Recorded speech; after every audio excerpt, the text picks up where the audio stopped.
Samantala, kinumpirma ng PNP Crime Laboratory na iligal na droga at alkohol ang sanhi ng pagkamatay ng 2 biktima sa Close Up Forever Summer Concert sa Pasay City. At upang ibigay sa atin ang detalye sa ulat na yan, kasama natin sa studio ang ating senior correspondent na si Lea Ilagan. Lea, go ahead. Good evening sa iyo, Attorney Reds. Inilabas na nga ng Philippine National Police Crime Laboratory ang resulta ng autopsy, histopathology at toxicology sa 2 biktima ng Close Up Forever Summer Concert. Ayon kay PNP Crime Laboratory Director, Police Chief Superintendent Emmanuel Aranas, namatay sina Ken Miyagawa at Eric Miller dahil sa multiple organ failure sanhi ng illegal na droga at alak. Pakinggan natin ang pahayag ni General Aranas. Ang dalawa ay namatay due to multiple organ failure. Pero nakafocus ang problema ng dahilan ng kanilang kinamatay sa brain at saka sa heart. So in other words, ang puso ay nahirapan dahil na rin sa epekto ng substance. Batay sa pagsusuri, Attorney Reds, nakita sa tiyan at dugo ni Ken Miyagawa ang substance na PMA o para-methoxamphetamine, MDC o methylene dioxycathinone, MDA o methylene dioxyamphetamine at yung 0.82 mg per ml na alcohol. Habang si Eric Miller naman ay nakitaan ng amphetamine, PMA, MDA at 0.38 mg per ml na alcohol. Ayon sa dating Legal and Investigation Division ng AIDG, Attorney Reds, na si Police Chief Inspector Roque Mardigia Jr., base sa pinaghalo-halong substance, kalimitan itong tinatawag na green apple o green amore na isang uri ng ecstasy. Pakinggan natin ang pahayag ni Attorney Mardigia. Green amore at green apple, yun yung mga na-take ng mga biktima doon sa Pasay. So kung ito ay pinaghalo-halo mga amphetamine, shabu, particular na yung shabu, tsaka ecstasy, definitely adulterated drugs yun. No? Ang shabu ay designed para singhutin, no? Pero ginawang capsule at nilunok. Definitely may epekto yun sa kalusugan, no? Sa mga organs. Dagdag pa niya may epekto itong severe hyperthemia, severe palpitation na posibleng humantong sa cardiac arrest.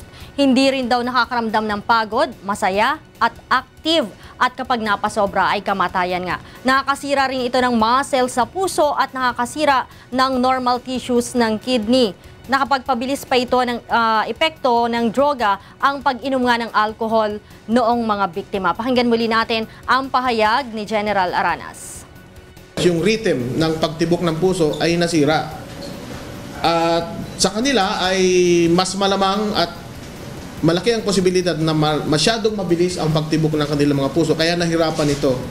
Now, dahil may problema sa pagbomba ng dugo mula sa puso, naapektuhan din ang brain. At yung sirkulasyon, ng normal na sirkulasyon ng dugo sa katawan ay hindi naging maganda para sa mga biktima. Na-deprive din ng brain ng oxygen.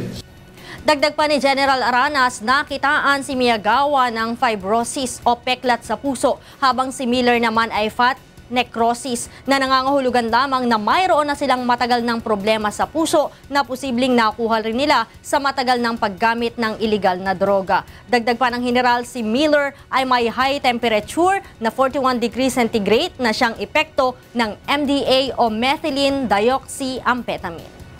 Lea, so ang ibig sabihin lang nito, yung tinake ni Ken at ni Eric ay halos pareho, no? Ito ay parang concluded na that this is a green amore. Yes. Pinaghalo-halo ito na shabu, ecstasy at Viagra. Tapos, nalaman ba na dito sa toxicology report kung ilan ang tinake nila na, ano ba yun, tablet or capsule in order for them to produce these kinds of symptoms na could lead to their death?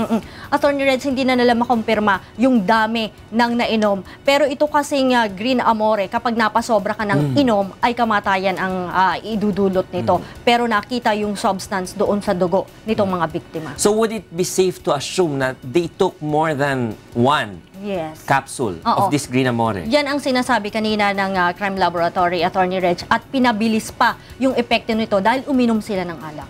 Tapos, meron na bang nakikita rin yung ating kapulisan, no, na koneksyon doon naman sa ibang mga namatay din dito sa concert na ito na kung saan yung source ng Green Amore na yon? Isa lang ba yung source or hindi magiging conclusive yung kanilang findings? Patuloy pa rin, Attorney Reg, ang investigasyon ng NBI at ng Southern Police District o yung NCRPO tungkol dito. Pero kamakailan lamang ay may nahuli sila na ito daw ang ang nagbebenta nitong mga ecstasy na ito. At meron din silang nahulihan na foreign national na sa kondo ay maraming stock nitong ecstasy na katulad nitong sinasabing tinake o ininom ng mga umattend dyan sa rave party, Attorney Reg. Maraming salamat, Leia Ilagan, para sa ulat na yan.